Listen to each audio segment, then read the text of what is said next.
आज हम अध्याय 2 प्रबंध प्रक्रिया या कार्य, प्रबंधकीय भूमिकाएं एवं स्तर, इस पाठ के अंदर दूसरे बिंदु के ऊपर हम चर्चा करने वाले हैं, जिसका नाम है प्रबंधकीय भूमिका। इससे पहले हमने पहले बिंदु के ऊपर बात की थी, प्रबंध के कार्य। तो प्रबंधकीय भूमिका, इस बिंदु के ऊपर हम बात करने वाले हैं आज। भूमिका का आशय क्या है? तो प्रबंधक का जो व्यवहार होता है या व्यवहारों का जो समूह होता है तथा जो कार्य और क्रियाओं का जो समूह होता है, उससे है जिसकी अपेक्षा समाज और संगठन उससे करता है। मतलब कि समाज जैसी अपेक्षा एक प्रबंधक से करता है, संगठन जैसी अपेक्षा एक प्रबंधक से करता है, वैसा उसका व्यवहार एक प्रबंधक का होना चाहिए और उसके अनुरूप प्रबंधक उनसे व्यवहार करेगा। ये उसकी भूमिका है। कंपनी क्या चाहती है, समाज क्या चाहता है, समाज के विभिन्न पक्षकार है वो क्या चाहते हैं, उसके अनुरूप एक प्रबंधक के नाते हमको, एक पेशेवर व्यक्ति के नाते हमको व्यवहार करना पड़ेगा। लोक व्यवहार, सामाजिक व्यवहार और कंपनी के साथ हमारा एक अच्छा व्यवहार। तो एक भूमिका, ये हमको समझ में आनी चाहिए, भूमिका होती क्या है। तो अगर हम बात करें तो एक विद्वान है, एक यूनिवर्सिटी के प्रोफेसर है, जिनका नाम है हेनरी मिट्जबर्ग। इन्होंने 5 बड़ी औद्योगिक इकाइयों का एक अध्ययन किया था, शोध कार्य किया, और उसके आधार पर उन्होंने प्रबंधक की भूमिकाएं निर्धारित की कि प्रबंधक की भूमिका क्या क्या होती है। तो प्रबंधक की भूमिकाओं को निर्धारित करने के लिए उन्होंने कुछ मान्यताएं रखी।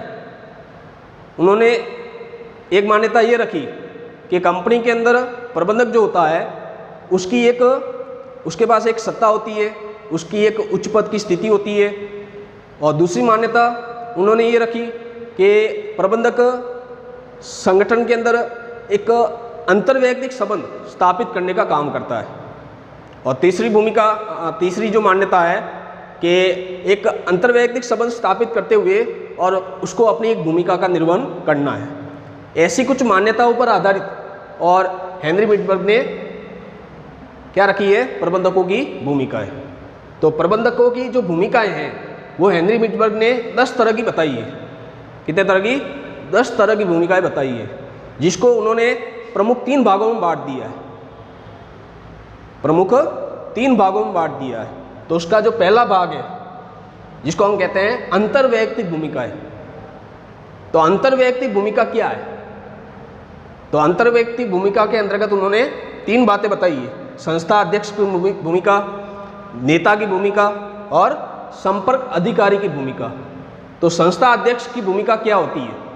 तो संस्था अध्यक्ष की भूमिका का मतलब है कि किसी भी प्रकार का कंपनी का अन्य पक्षकारों के साथ लेन देन होना या उनके साथ अनुबंध होना या उनके साथ किसी भी प्रकार का आर्थिक व्यवहार किया जाता है, तो ये एक वैधानिक प्रपत्र तैयार किए जाते हैं।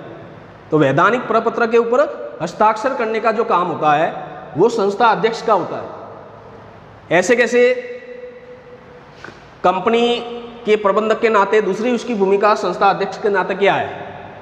तो सामाजिक गतिविधियों के अंदर भाग लेना। किसी भी प्रकार की सामाजिक गतिविधियां होती है उसमें संस्था अध्यक्ष के नाते उसको उसके अंतर्गत भाग लेना पड़ेगा। और तीसरी जो बात है कि एक प्रबंधक किसी भी प्रकार के जो समारोह होते हैं उन समारोह में और एक अध्यक्ष की भूमिका के नाते काम करता है, अध्यक्षता करना।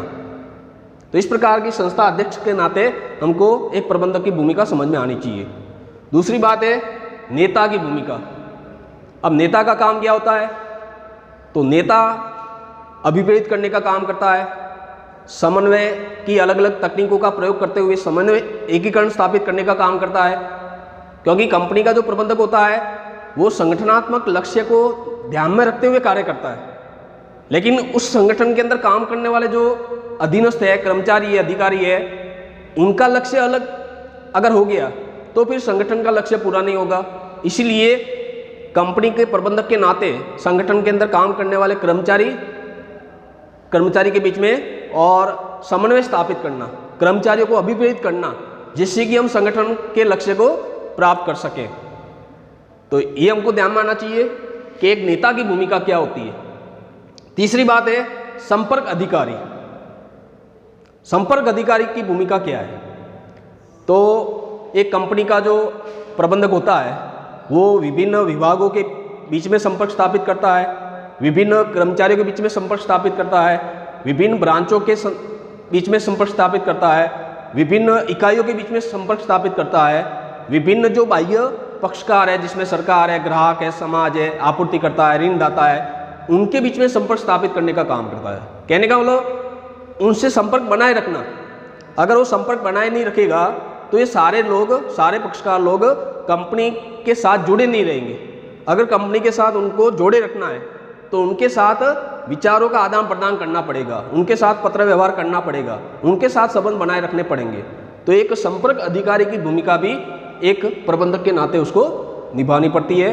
तो इस प्रकार से हेनरी मिटसबर्ग ने अंतरक वैयक्तिक भूमिकाओं को संस्था अध्यक्ष, नेता और संपर्क अधिकारी ऐसे 3 भागों में इसको बांटा है।